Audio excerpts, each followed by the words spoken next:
Good evening, boys and girls. I hope that you've had a great day of learning. I'm excited to bring a story to you tonight. I'm going to read to you Alexander and the Terrible, Horrible, No Good, Very Bad Day by Judith Forst.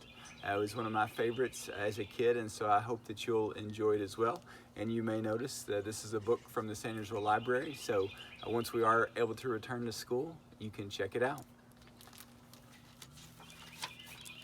Alexander and the Terrible, Horrible, No Good, Very Bad Day. I went to sleep with gum in my mouth, and now there's gum in my hair. And when I got out of bed this morning, I tripped on the skateboard, and by mistake, I dropped my sweater in the sink while the water was running, and I could tell it was going to be a terrible, horrible, no good, very bad day.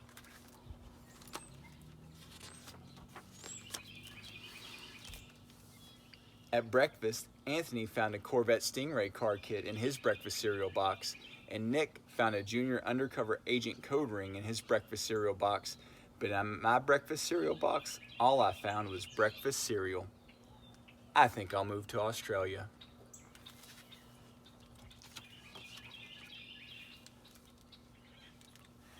In the carpool, Miss Gibson let Becky have a seat by the window. Audrey and Elliot got seats by the window too. I said I was being scrunched. I said I was being smushed. I said, if I don't get a seat by the window, I'm going to be car sick. No one even answered. I could tell it was going to be a terrible, horrible, no good, very bad day.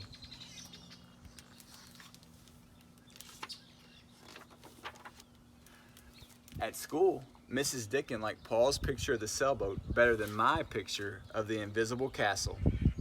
At singing time, she said I sang too loud.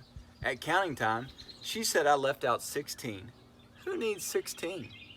I could tell it was going to be a terrible, horrible, no good, very bad day. I could tell because Paul said I wasn't his best friend anymore. He said that Philip Parker was his best friend, and that Albert Moyo was his next best friend, and that I was only his third best friend. I hope you sit on a tack, I said to Paul. And that's not very nice, boys and girls. I hope the next time you get a double-decker strawberry ice cream cone, the ice cream part falls off the cone part and lands in Australia.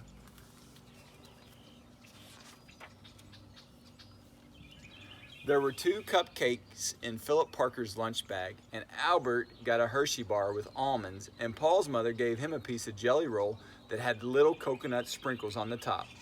Guess whose mother forgot to put in dessert? It was a terrible, horrible, no good, very bad day.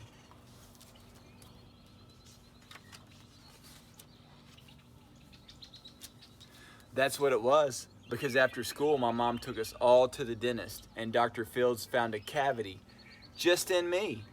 Come back next week and I'll fix it, said Dr. Fields. Next week, I said, I'm going to Australia.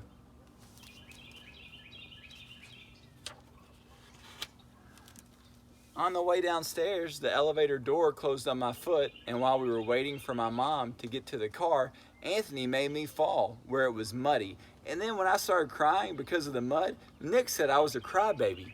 And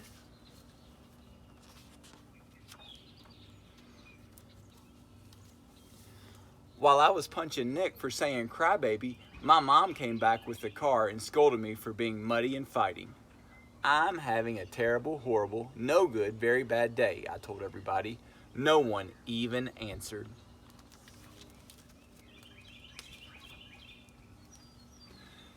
So then we went to the shoe store to buy some sneakers. Anthony chose white ones with blue stripes. Nick chose red ones with white stripes. I chose blue ones with red stripes, but then the shoe man said, we're all sold out. They made me buy plain old white ones, but they can't make me wear them.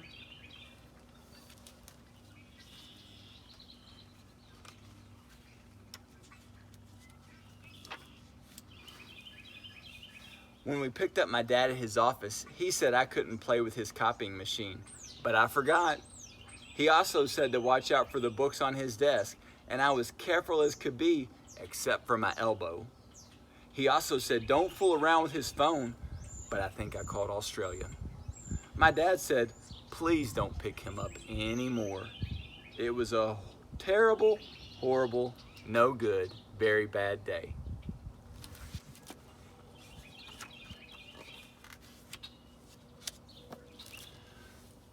There were lima beans for dinner, and I hate limas. There was kissing on TV, and I hate kissing.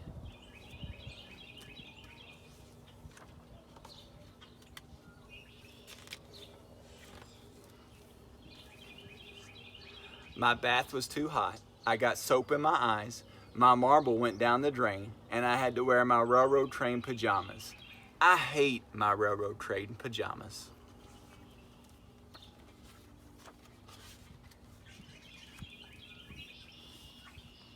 When I went to bed, Nick took back the pillow he said I could keep, and the Mickey Mouse nightlight burned out, and I bit my tongue. The cat wants to sleep with Anthony, not me. It has been a terrible, horrible, no good, very bad day. My mom says, some days are like that.